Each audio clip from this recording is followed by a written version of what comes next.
You're too old for this family. The words didn't just land in the air, they tore through it. Daniel's voice was sharp, raw, loud enough to rattle the porcelain cups stacked on the kitchen shelf. For a moment, I couldn't tell if the trembling came from the cups or from me. My phone slipped from my fingers and landed on the carpet with a muffled thud heavier than it had any right to be. I stared at it lying face down, screen still lit. Daniel's text messages glowing like tiny bullets. My chest tightened as though someone had looped a rope around me and pulled. The morning light poured through the white curtains, cold and merciless. It didn't warm the room, it exposed it.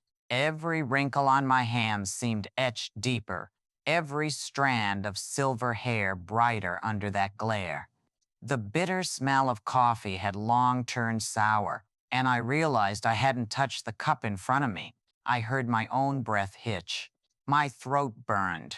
"Too old?" I whispered, but no one answered. Daniel stood by the doorway, shoulders squared, his eyes hard as glass. I had seen that look before on the day he demanded money for his failed wine shop, on the night he threw his unpaid bills across my dining table. But this time it was worse. He wasn't just demanding something. He was dismissing me. I wanted to answer, to shout, to remind him of the years, the sacrifices, the nights I stitched his school uniforms while my own hands bled. From work at the clock repair shop, but no sound came out. My lips trembled, parted, and then closed again. I was choking on silence. Daniel turned, grabbed his jacket from the chair, and slammed the door behind him. The echo ricocheted through the house. I flinched, the way I used to flinch when a clock spring snapped under tension. Then there was nothing but the faint ticking of the grandfather clock in the corner. Steady, relentless, mocking. I sank into the sofa, its fabric rough against my palms. My heart pounded so hard I felt it in my fingertips. I'm too old for this family. Eggs.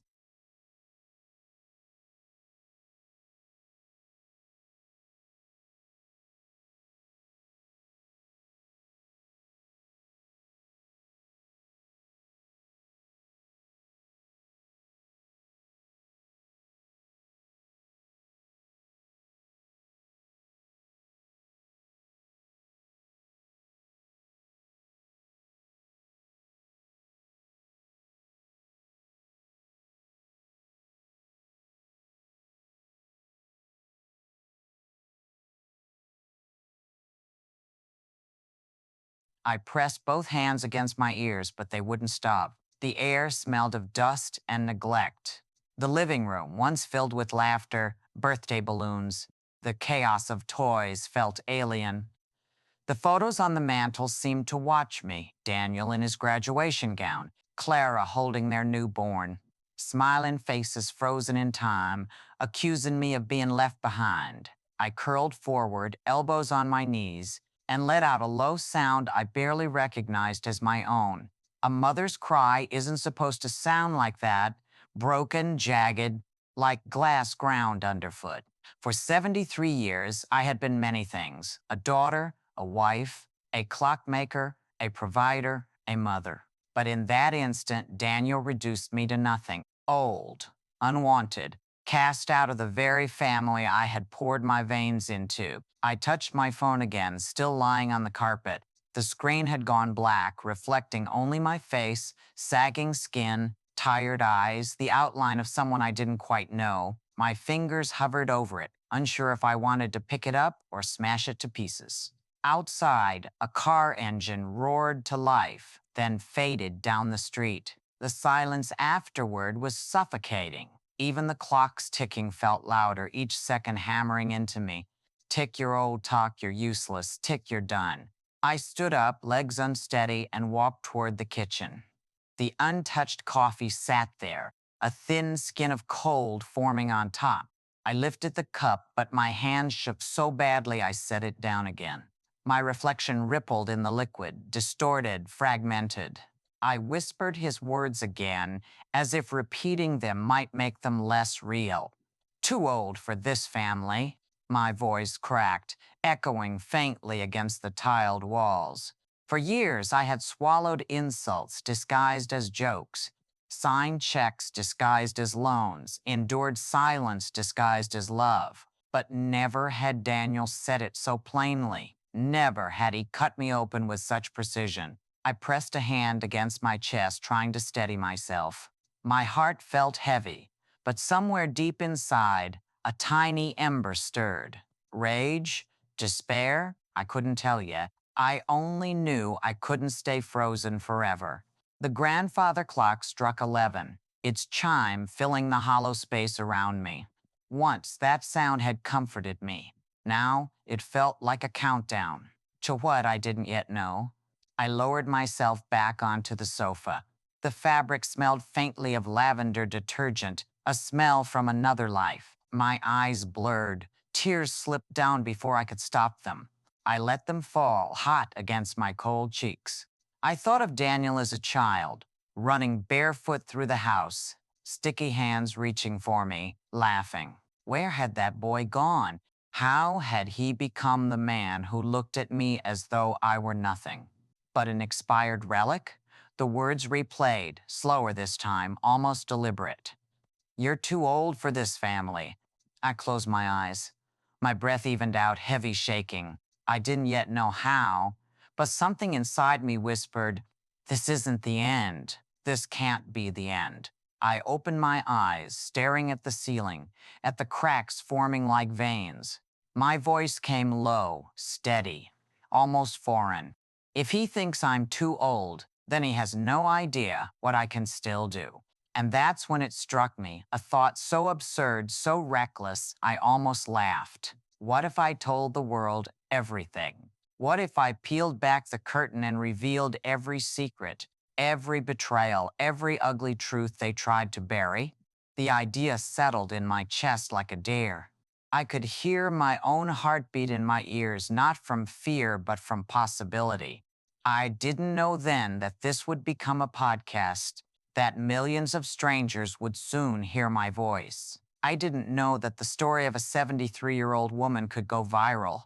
All I knew was that a single sentence had shattered me. And in that shattering, a door had opened. I didn't know that his cruel words would push me into an unimaginable journey one, where I would tell the world all of our family's secrets on air, and the whole world would listen. When I close my eyes, I can still hear it. Tick-tock, tick-tock, effer. The sound of my life's work. For almost 50 years, I was a clock restorer in Hamburg. My workshop smelled of old wood and brass polish, the scent of oil mixed with dust from centuries-old gears. Clients brought me everything from cuckoo clocks cracked by time to grand pendulums that had survived 2 wars. Each tick I coaxed back to life felt like proof that nothing was beyond repair. I thought the same was true for families. Every coin I earned, every euro saved, seemed destined not for me, but for Daniel. His name was on every transfer, his needs etched into my balance sheets. When he was 18, tuition fees loomed, $40,000 for his studies abroad. I remember wiring the first installment, my hands trembling not from doubt, but from pride.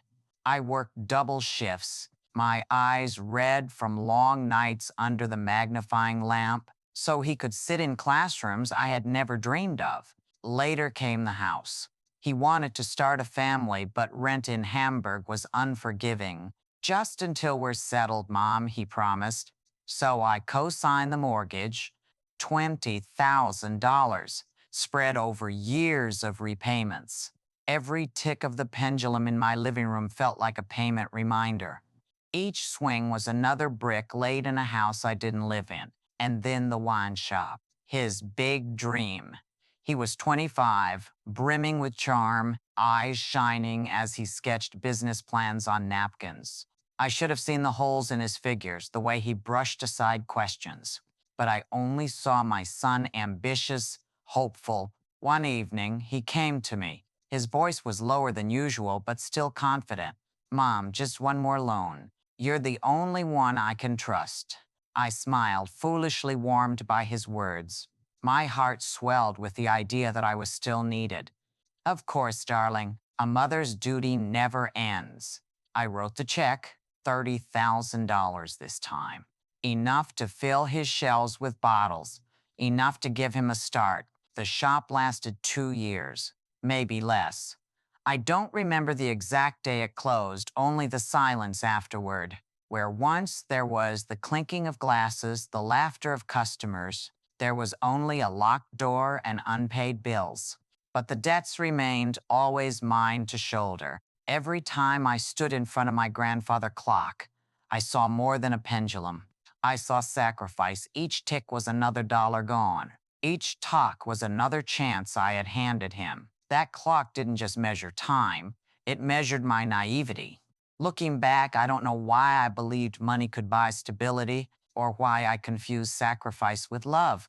I thought I was building a home for him, brick by brick, note by note. Now I realize I was building a cage for myself. The irony was cruel. I repaired clocks so others could inherit something lasting. Yet with my own son, all I gave him were excuses to come back for more. Sometimes I would catch my reflection in the workshop window late at night, my hair tied back, eyes rimmed with fatigue. Behind me, the shelves of clocks ticked in unison, like a choir whispering the same warning. Time is leaving you, Eleanor, and you're giving it all away. I ignored them. Years blurred together, Daniel's new car, his vacations, his dinners at restaurants I never dared to step into. Always with the promise, just this once, Mom, just until things get better. And I, foolish, nodded, always nodded. There were moments when doubt crept in. I would lie awake, staring at the ceiling, asking myself, am I helping him or crippling him? But then I'd hear his voice, sweet and convincing, and my doubts would melt. Now, in the silence of hindsight, I can admit it. I wasn't just giving him money. I was buying his love, or what I thought was love, because deep down, I was terrified. Terrified of becoming irrelevant, of being left behind, like the forgotten clocks in the attic. So I paid again and again, $40,000 for his education, $120,000 for the house, $30,000 for the shop. I stopped counting after that.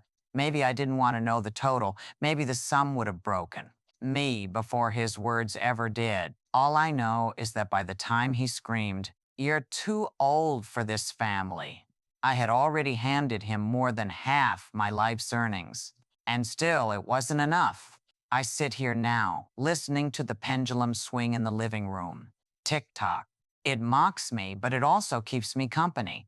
My most loyal witness, it has seen every transfer, every sleepless night, every false smile when Daniel promised to pay me back. And when the weight of regret crushes me, I whisper to it, as though it can absolve me, I thought I was building a home. I didn't know I was locking myself in. That night, the house was unbearably still. No television hum, no passing cars outside, just the relentless ticking of the grandfather clock in the corner. Tick-tock, tick-tock, tick-tock. Gee, each sound pressed against my temples, reminding me of what I had just heard that morning. You're too old for this family. Ja. I sat at my desk, the glow of the laptop screen painting my face in pale blue. The online banking portal was open, the familiar rows of transfers staring back at me. For years, the monthly wire to Daniel had been as automatic as breathing. My name in the sender box, his in the recipient, a quiet ritual of duty. My cursor hovered over the small line of text that read, "Recurring transfer active." I leaned closer, my breath fogging the screen. My fingers trembled on the mouse. I tried to steady them, but they shook anyway, as though the weight of decades sat inside each joint. I could almost hear his voice, persuasive as always. "Mom, just one more. You're the only one I can trust." And then, overlapping it, the voice from this morning, "You're too old for this family." The two voices clashed inside me. a war between memory and reality. My chest tightened, my pulse pounded in my ears. I clicked, cancel recurring transfer. A confirmation window popped up asking me to verify. My hands froze. My heart raced. Could I really do this? I stared at the blinking cursor, at the words that would rewrite the pattern of my entire life. My finger pressed down. Confirm. The screen refreshed. The line disappeared. No more automatic payments. Just like that, years of habit erased with a single click. I sat back in my chair, breathless, as though I had run a mile. My palms were damp. A laugh escaped me, shaky and sharp, part hysteria, part relief. I rose and walked to the bathroom. The light flickered on, harsh and honest. I stared into the mirror.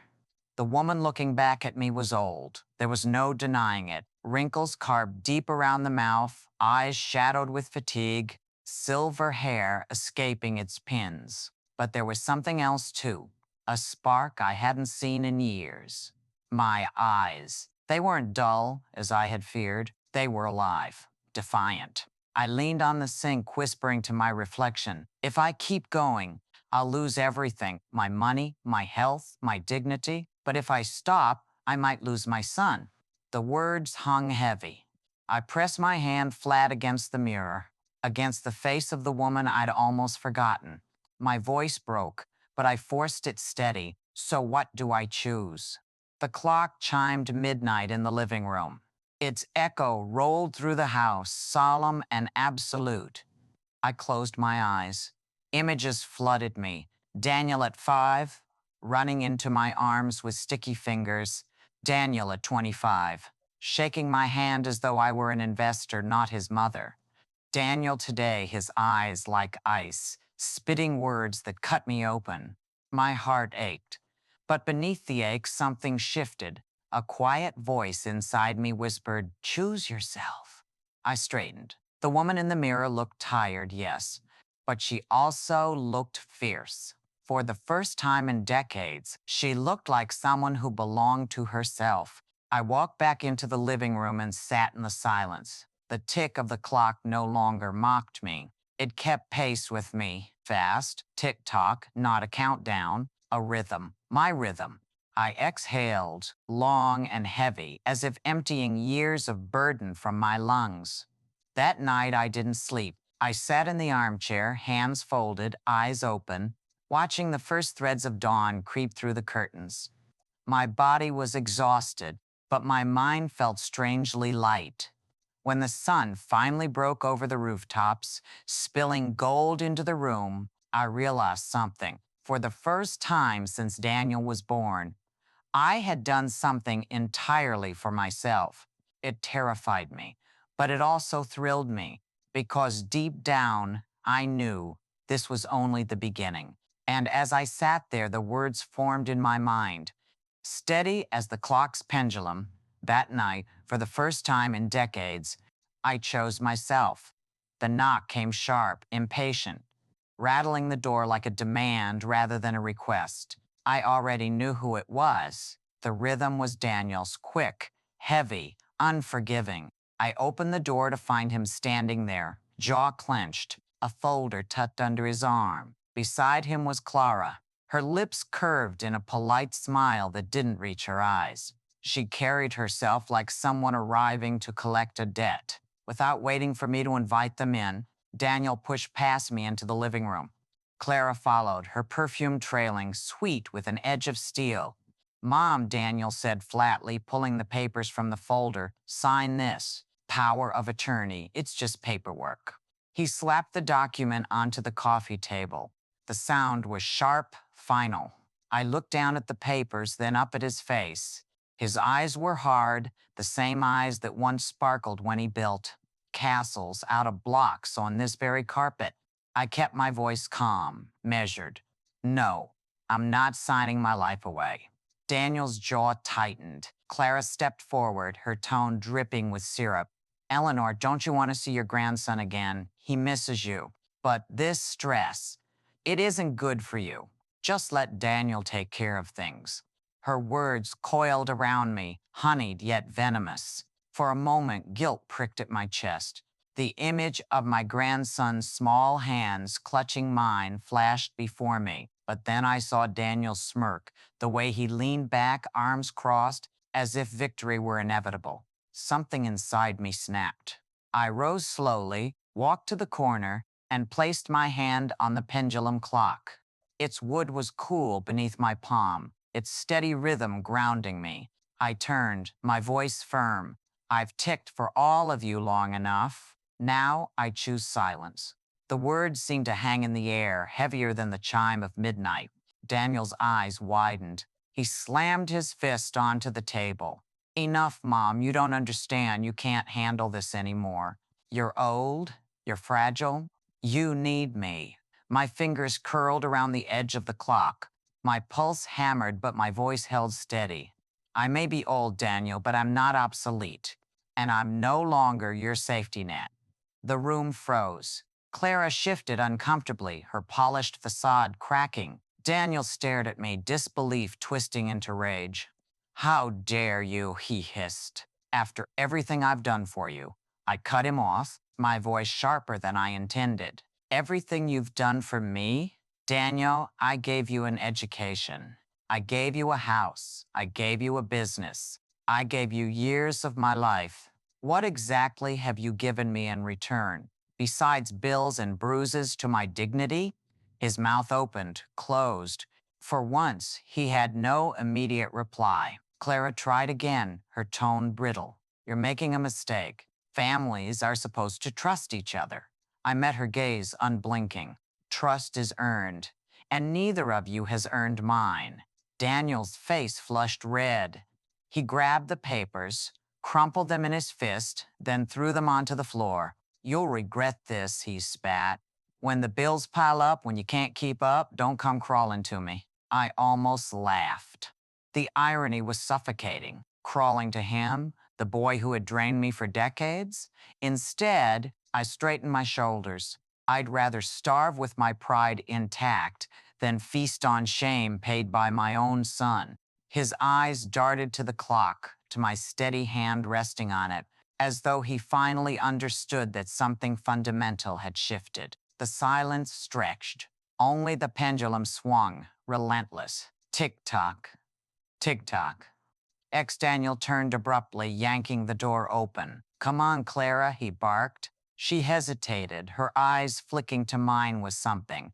Was it pity or fear? Before she followed him out. The door slammed. The echo rattled the frames on the wall. I stood there, chest heaving, my hand still on the clock.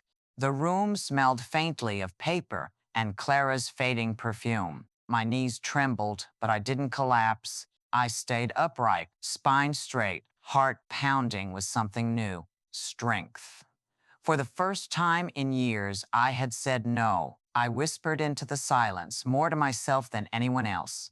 In that moment, I knew I was no longer the obedient shadow I had once been. I still remember the day the papers first arrived with the kind of casual cruelty I had come to expect from Daniel, only this time they carried a lawyer's stamp and a confidence that felt manufactured. The envelope was thick, official-looking, and bore the name of a law firm I had never heard of. When I opened it, my hands went cold before I read a single line. Power of attorney. Signed, dated, witnessed. My first reaction was disbelief. My second was a small animal panic that crawled up from my stomach into my throat.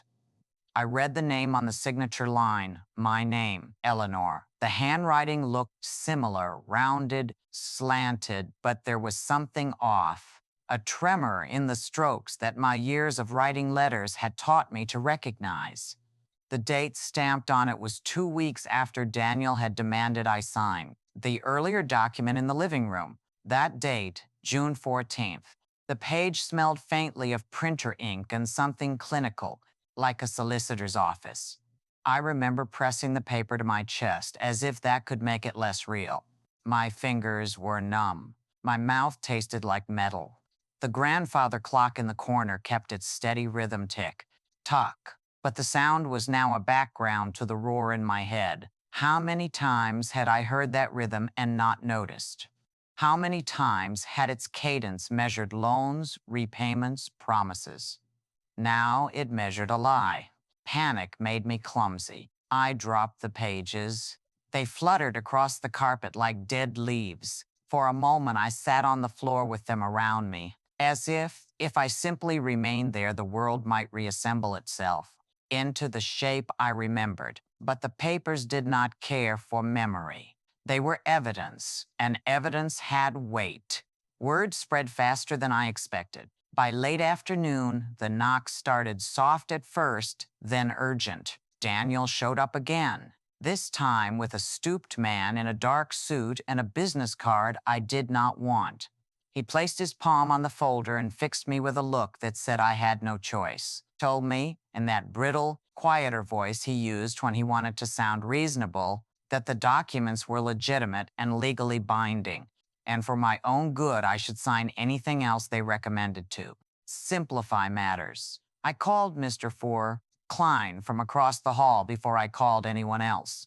He's the kind of neighbor who waters my plants when I forget, and who has a morning routine of sweeping leaves into tidy piles. His face, when he came in and saw the spread of papers, went from puzzled to hard in a way that made me trust him immediately.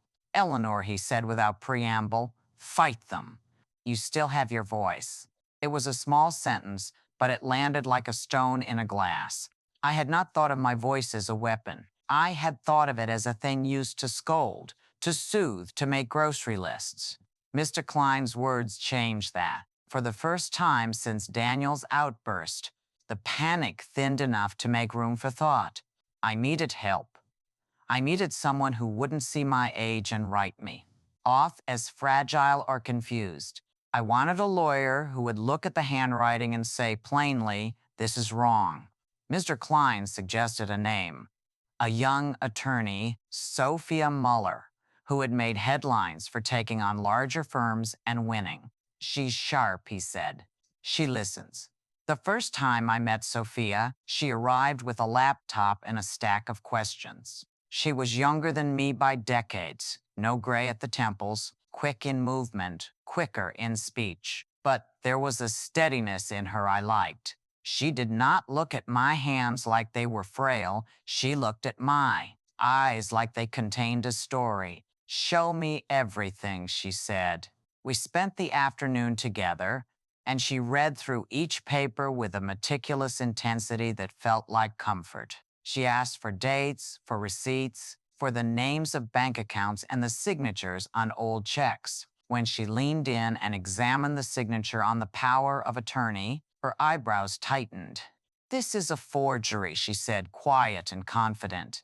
Look at the pressure in these loops. It's not consistent. The natural flow of your hand is missing. Whoever did this forced the letters. They hesitated. It's not you. Her certainty pulled me up out of the chair. I read the lines again and again, tracing them with my eyes. Under the lamp, the ink looked like evidence, not accusation. My hands finally steadied enough to notice the smaller details. A smudge by the margin where the forger had smudged a hurried stroke.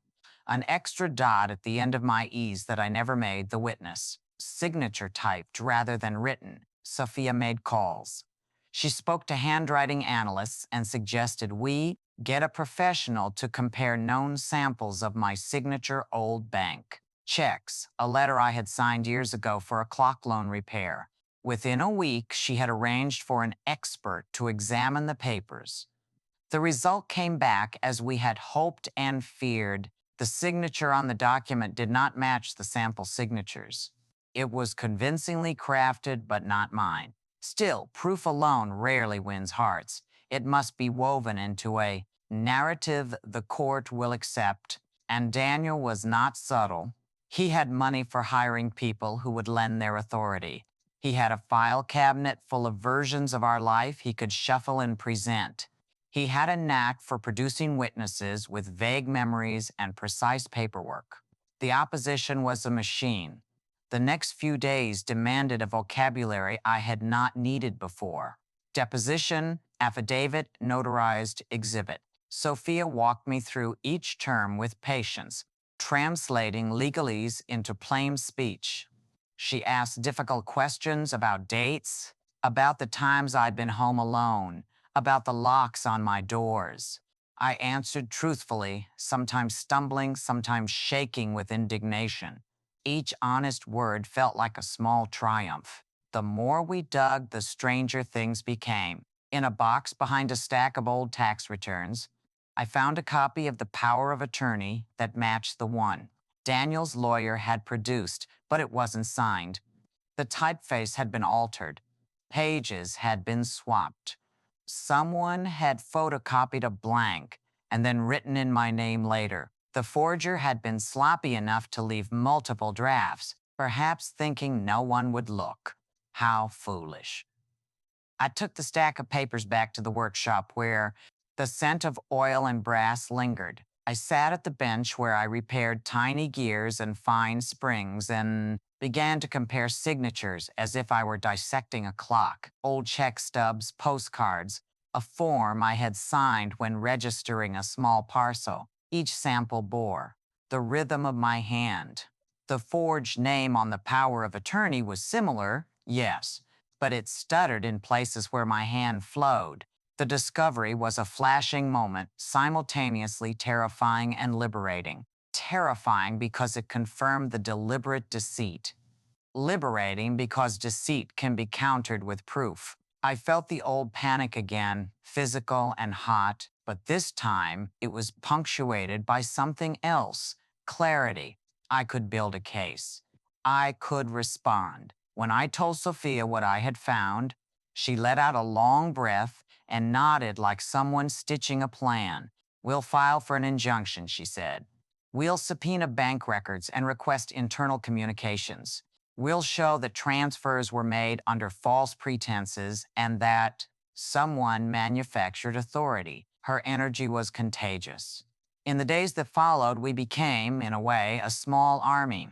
Mr. Klein drove to the bank with me to request statements. A former apprentice of mine, Tom, came by to testify about the hours I kept in my shop, and a neighbor who worked at the local post office produced a delivery receipt confirming dates the others had disputed. Each small piece felt like adding a cog to the mechanism that would grind Daniel's machinations to a halt. But the real turning point was in the quiet of my own hands. One evening, alone, I opened the drawer where I kept old correspondence and found a hurried sheet tucked beneath a stack of unpaid bills. It was a draft contract Daniel must have prepared and left in haste. A copy with pencil notes in the margin. My name was there, but the signature, the method of its formation, the tilt of the letters was all wrong. I ran my finger along the loops and felt, absurdly, an intimacy with the way my hand formed letters. I had practiced my signature for years on claim forms and postcards. Now that muscle memory mattered for something other than paying bills. My hands trembled, not from fear this time, but from the weight of proof. My pulse surged, then steadied. The candlelight caught the clock's pendulum as it swung. Tick, tock, and in that small movement I understood something fundamental. The same meticulousness I had used to repair broken mechanisms could be used to repair my life's broken ledger. I had the tools, I had the evidence. I turned to Sophia and said as plainly as I could, "We'll bring this to court." She smiled, a tight, professional smile. "We will make them explain it. They will have to account for every signature, every transfer." That night, I sat by the workshop window and wrote down a list. Dates, amounts, names, and counters. I wrote the story of every transfer I could remember.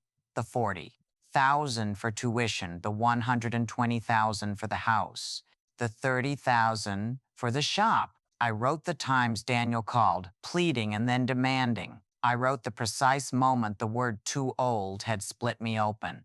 Writing it down made the story less monstrous, more manageable. It made it into facts and figures and testable claims. When I finally set the pen down, the room smelled of ink and oil, of the trades I had lived by. My hands still shook a little. but there was a steadiness underneath that tremor I hadn't felt in years. I held the forged document again, feeling its paper grain between my fingers. The fear flared, then it ebbed.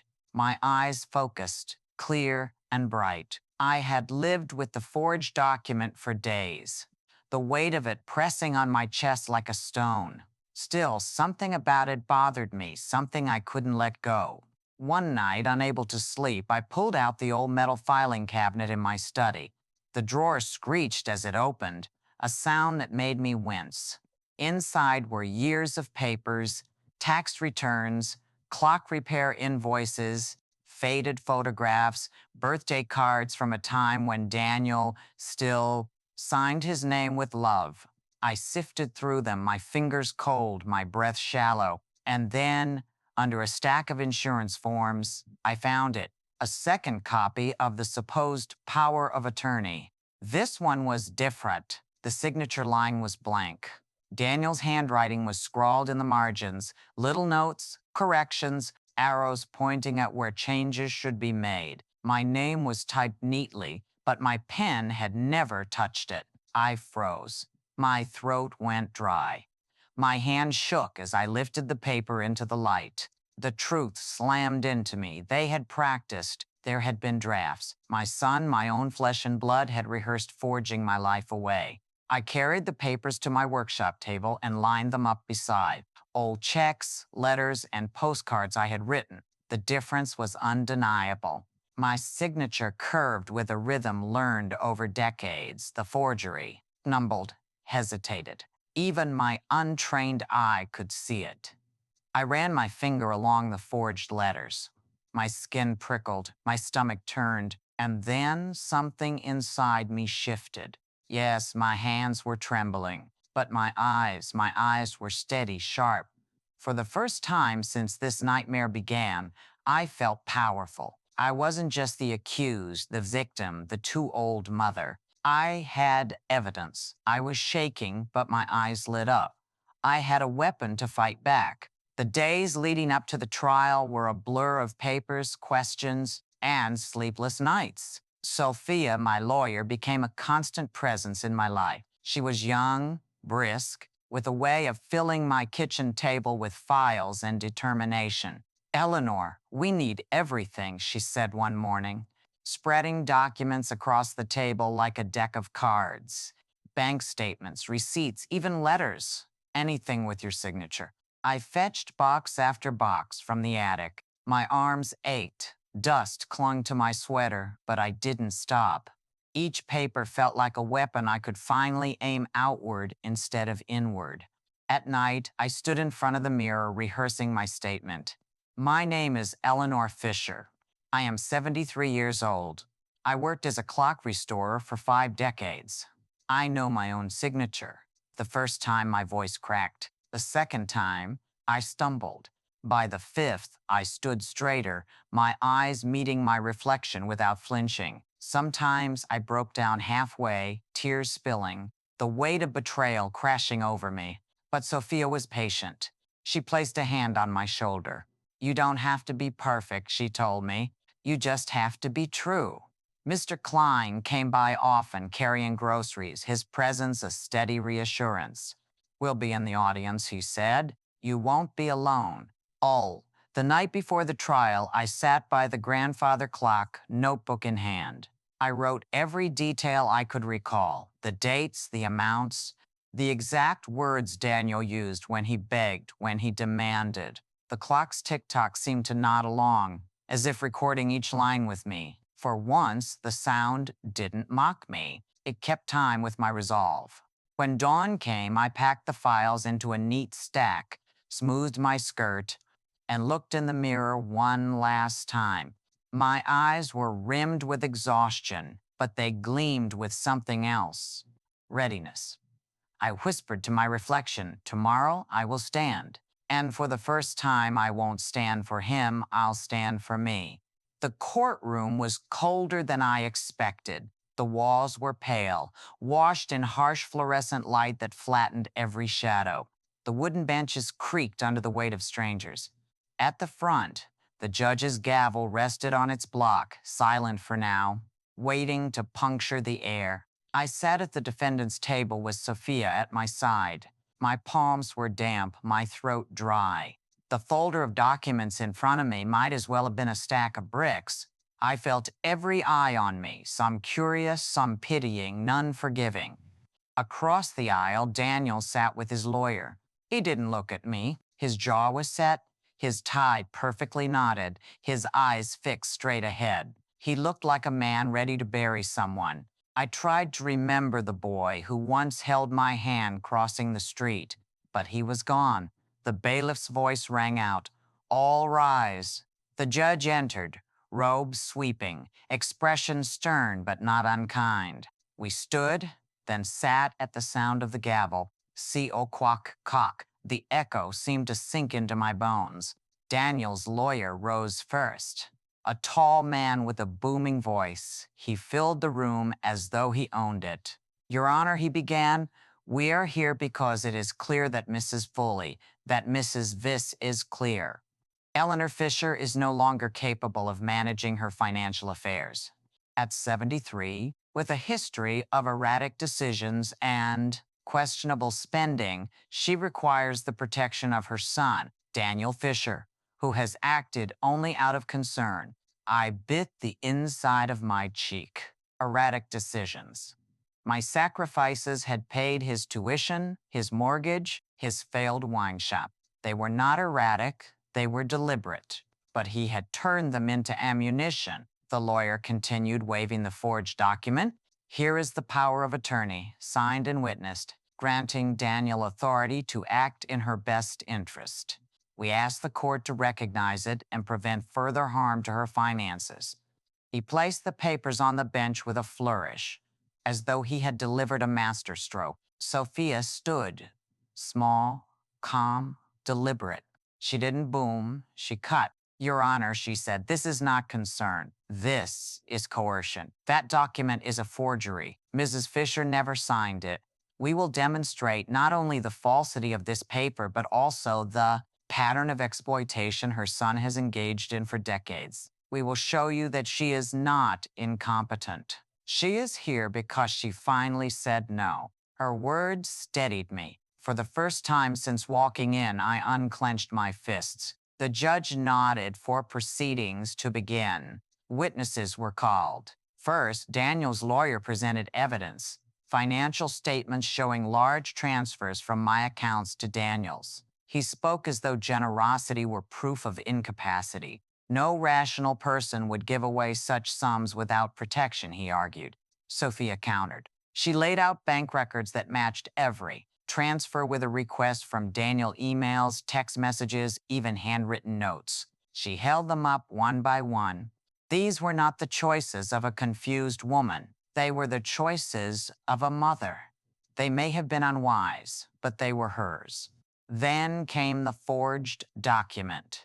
Daniel's lawyer insisted it bore my signature. Sophia called the handwriting expert. He pointed out the hesitation, the inconsistent pressure, the unnatural slant. He displayed enlarged comparisons to my genuine checks and letters. The differences glowed on the screen like cracks in glass.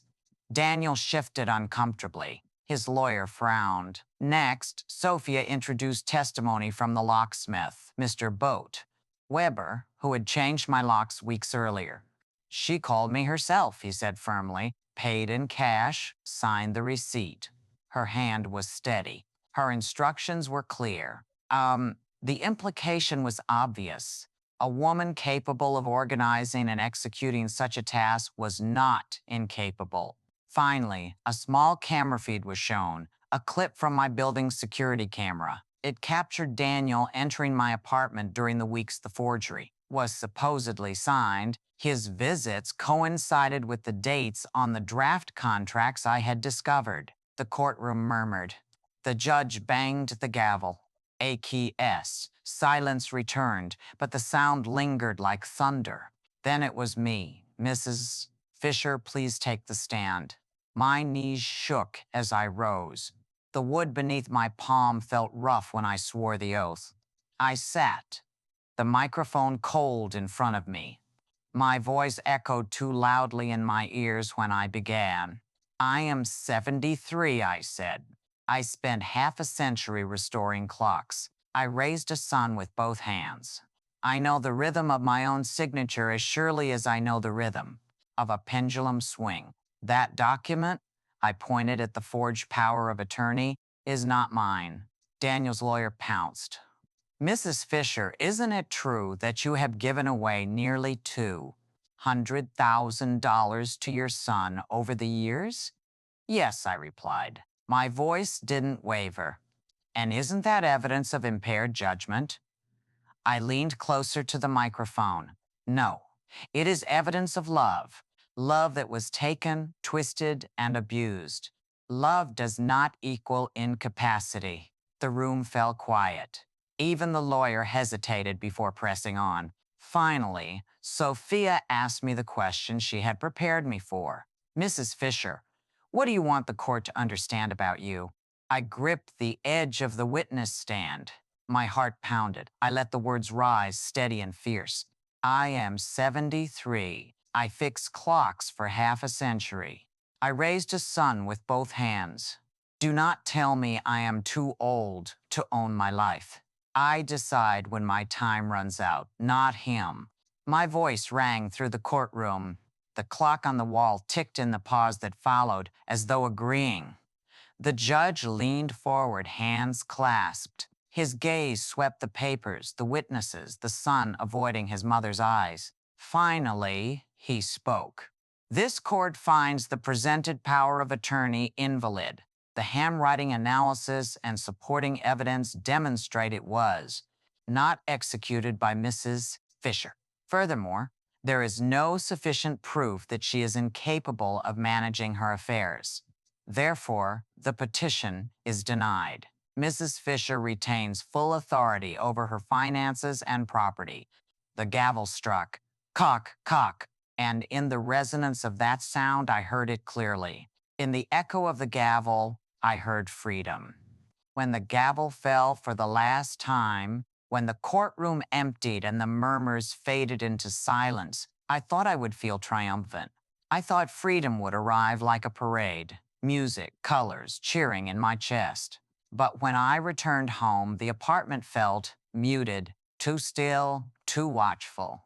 The same walls, the same curtains, the same scent of lavender detergent.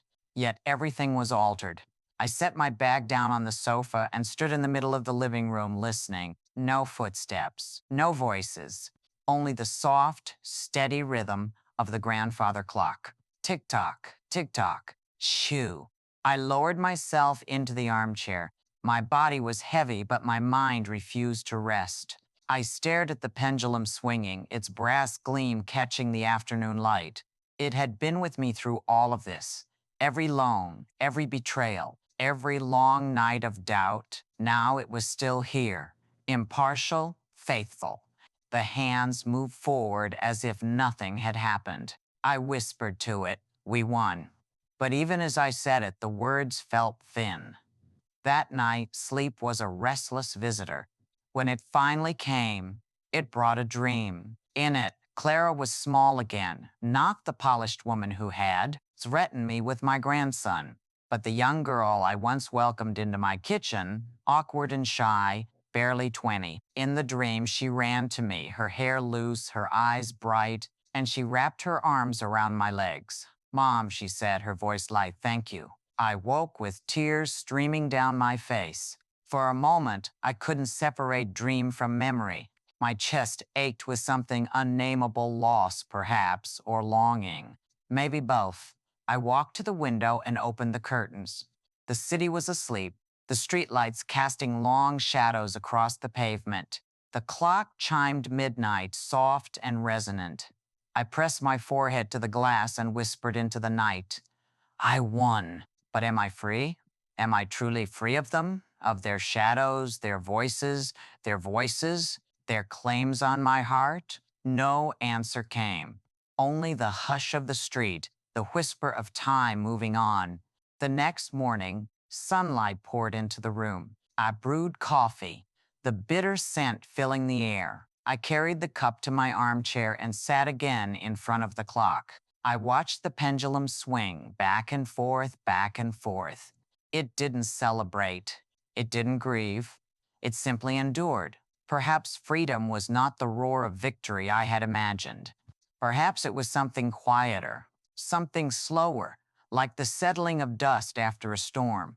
I closed my eyes, breathing deeply, and let the silence wrap around me. Freedom, I realized, does not always shout. Sometimes it only sighs. I sold the old house not long after the trial. The rooms felt too heavy with memory, every corner echoing with Daniel's voice, every hallway haunted by papers dropped like daggers. Packing was harder than I thought it would be. Each object seemed to ask, "Are you ready to leave me behind?" But I did. I moved into a small apartment on the coast of the Mediterranean. White walls, wide windows, and a balcony that opened to the sea. The first morning there, I carried a cup of coffee outside. The breeze was warm, salted, alive. A wind chime I had bought from a local market clinked softly, its tones light and playful. For years, I had flinched at the ting of my phone announcing, another request for money, another demand disguised as duty. Now, the sound that greeted me each morning was the delicate music of the wind chime, ting-ting. It didn't command me, it set me free. Life began to reshape itself. I enrolled in a watercolor class at a community center. My hands, used to repairing tiny gears, now learned to hold brushes, to mix colors into skies and seas. I met people who asked me questions not about my bank account, but about my favorite shades of blue.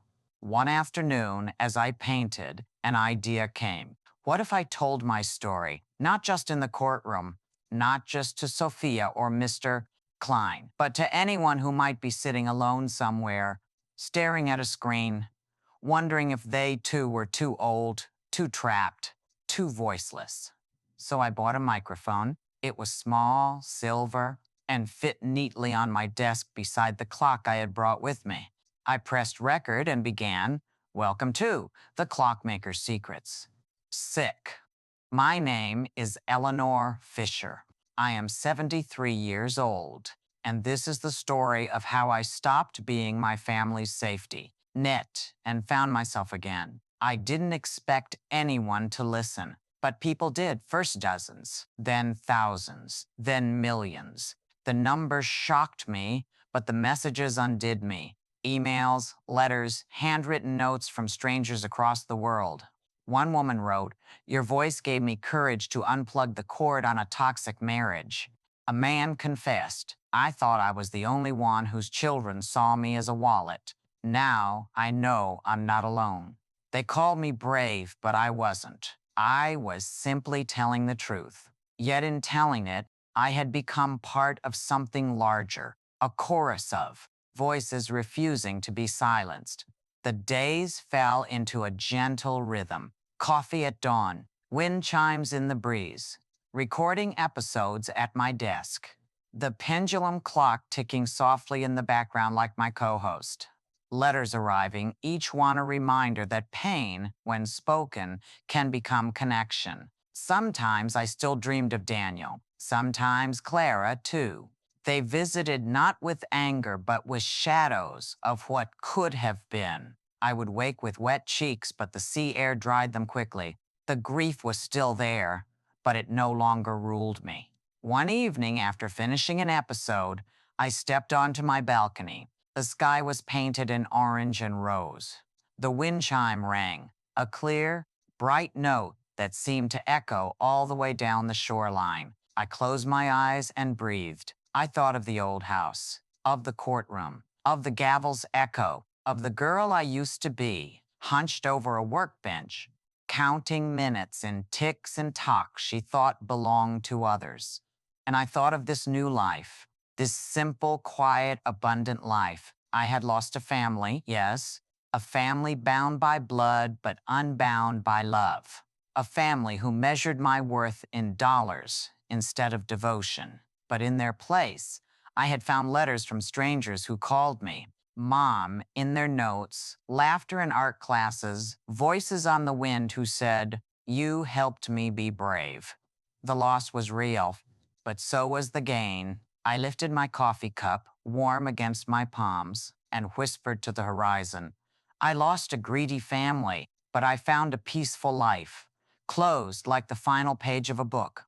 I leaned toward the microphone. Its small red light glows back at me, steady, unwavering. In that moment, I imagine it isn't just a machine. I imagine it is an eye your eye watching me, listening, waiting for what I will say next. For months, I've told you everything: the loans, the lies, the courtroom, the silence that came after. I have laid out my life like gears on a table, each one turning, each one flawed, each one necessary. And now I want to speak to you directly, not as a mother who was betrayed, not as a woman who fought in court, not as the clockmaker who kept ticking long after everyone told her she was finished, but as someone who knows what it is to feel small, to feel dismissed, to feel used.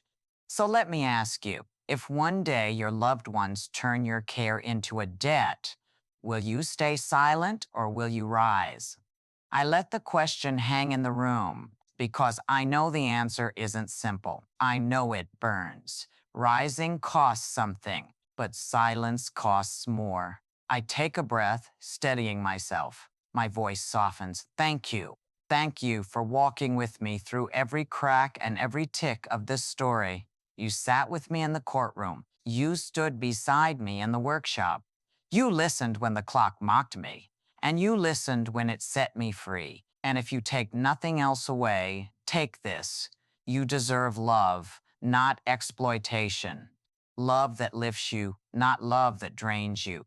Now I ask you for something, not money, not pity, just a gesture. Share this story. Share it with a friend who is doubting their worth. Share it with someone who thinks age makes them invisible. Share it so that others can find the courage to draw their own boundaries.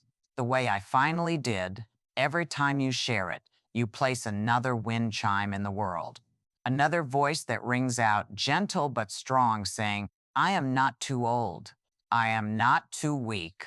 I am not yours to exploit. The red light still glows. I picture you on the other side, maybe with earbuds in as you wash dishes, maybe scrolling late at night, maybe sitting quietly, afraid to move. Wherever you are, I hope you hear me, because my story isn't only mine.